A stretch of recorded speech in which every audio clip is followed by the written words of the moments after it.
Hello everyone, my name is Alex Cascatau and today we're gonna look at a side-by-side video comparison about how real racing compares to sim racing with yours truly behind the wheel. So without further ado, let's begin.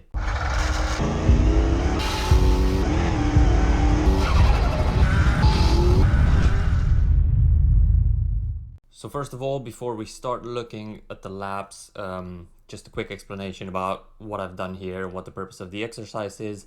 So as some of you may know, I've been taking part in endurance racing for a couple of years now, and I wanted to do one of these side-by-side comparisons in a while, but I haven't been able to because simply I wasn't able to find the car and the track in the simulator that I was driving in real life.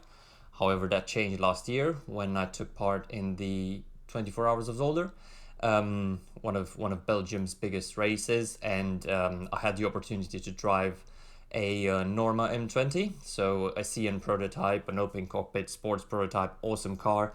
And incidentally, that car is also available in Assetto Corsa and Zolder as well. And what I thought I'd do is kind of mix it up a bit from the other side-by-side comparison videos you find on YouTube. Is I've asked my former team, so the guys from T2 Racing, hi Noah, thanks for this. I've asked them if they could actually provide me with the setup we've used last year during the race. So as best as they could, they recreated the setup in Assetto Corsa. So that's one of the things that's different in this video. And we've tried to replicate gear ratios, tire pressure, suspension settings, wing settings, so downforce, aerodynamic settings. That being said, just to caveat this, this is a mod for Assetto Corsa, so it's not official Kuno Simulazioni content.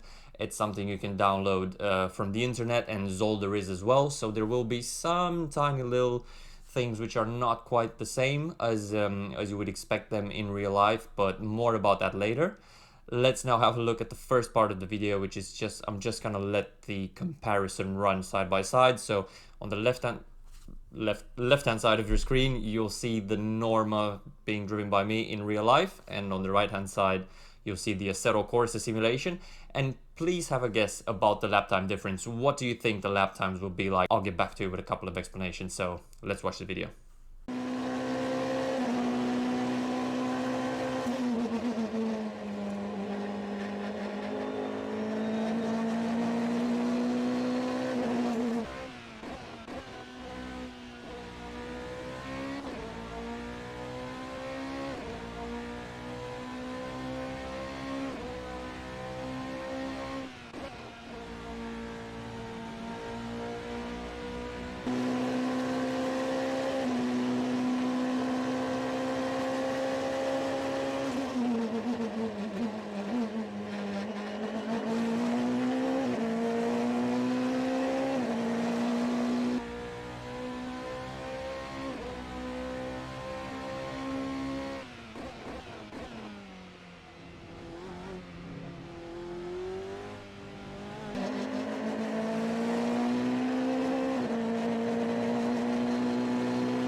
Wow, so that's just amazing.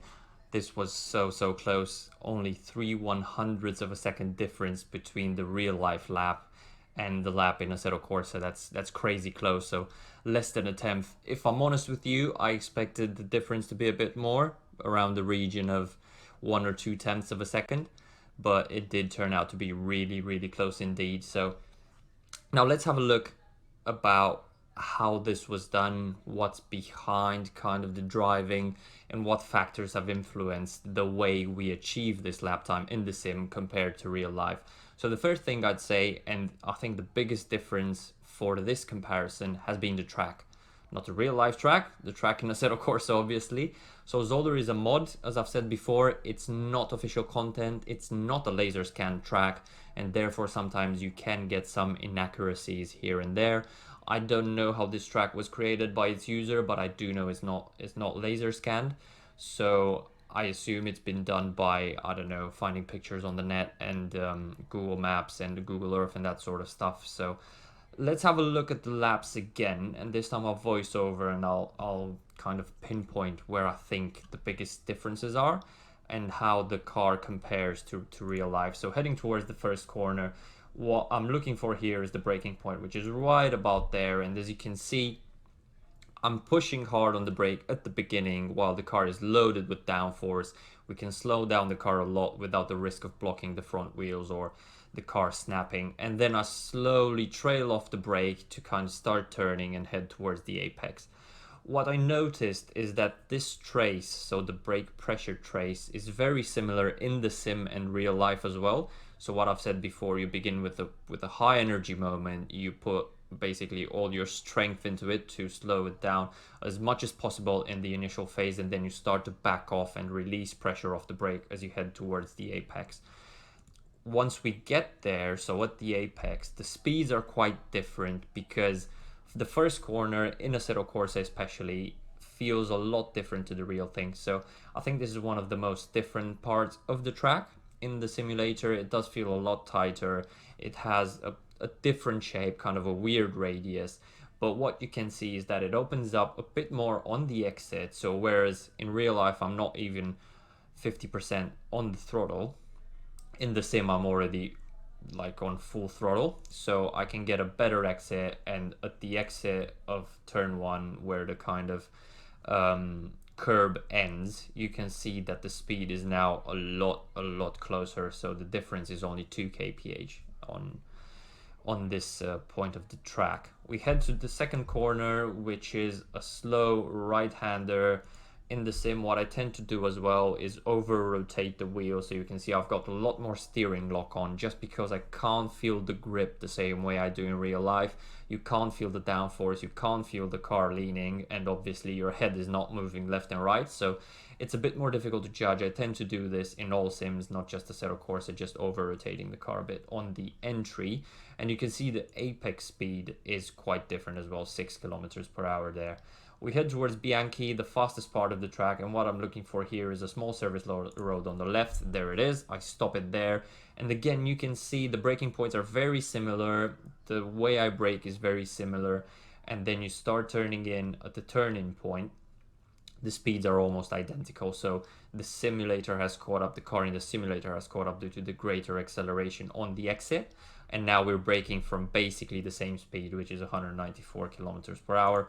So we release the brake, we turn in, we go through Bianchi. You can see that the simulator is actually a lot slower in terms of apex speeds there. So again, a corner which is not 100% the same.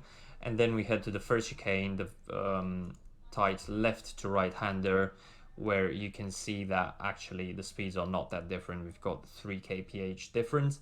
I am actually faster on the throttle in real life than on the sim. So it is quite interesting to see how that compares, and that I'm able to push and I have the confidence in the car in real life to really accelerate out of that corner.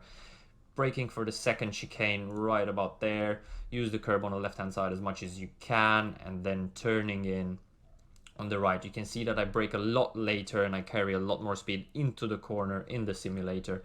This is again something which is difficult to do in real life. It's a bit scary at some points as well, this being one of those, because the car gets light in this. There's a small dip in the track, you are turning, and then you're preparing for this quite violent right-hander, which is where you need to take a lot of curb, but also not get on the sausage curbs too far right, because that's gonna judder a lot and destabilize the car. The apex speeds are quite similar, 4 kilometers per hour is of difference. Then we turn into the left-hander. I can carry a lot more speed in the simulator.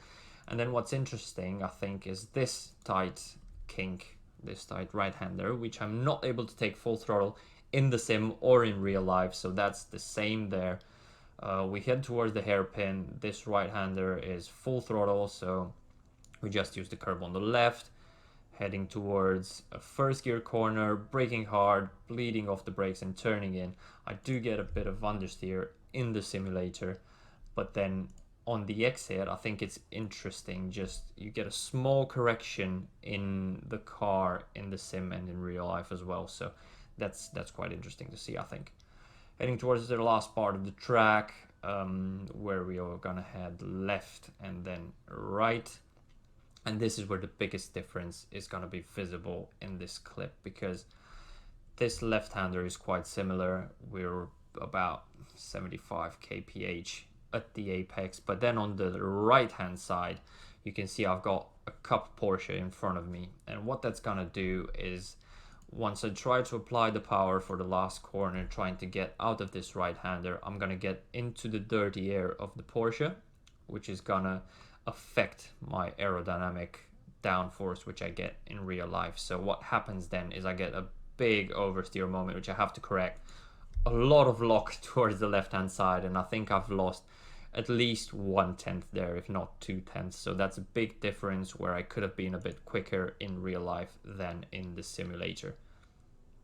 And then as we head towards the line, we can see that the times are actually super close, but they've been achieved in different ways. I think in summary, the key takeaway from there is that the car feels very similar in terms of characteristics, how you brake, how you apply the throttle, and how you lean on the tires in the corners. What's different is the track, and therefore how you drive the car to achieve that lap time. In the sim, you can carry a bit more speed into the corner. You are a bit slower at the apex in most points of the track, but then you recover that by being faster on the throttle as well as it opens up on the exit. Just to caveat this, I think we need to say that we don't know what tires the Norma in Assetto Corsa is running on. We ran on Hankook's in the race last year, but I have no idea what tires this car is on, so that's obviously a big difference. In terms of setup, so I've said that the main difference about this is that we actually have the setup we used in real life.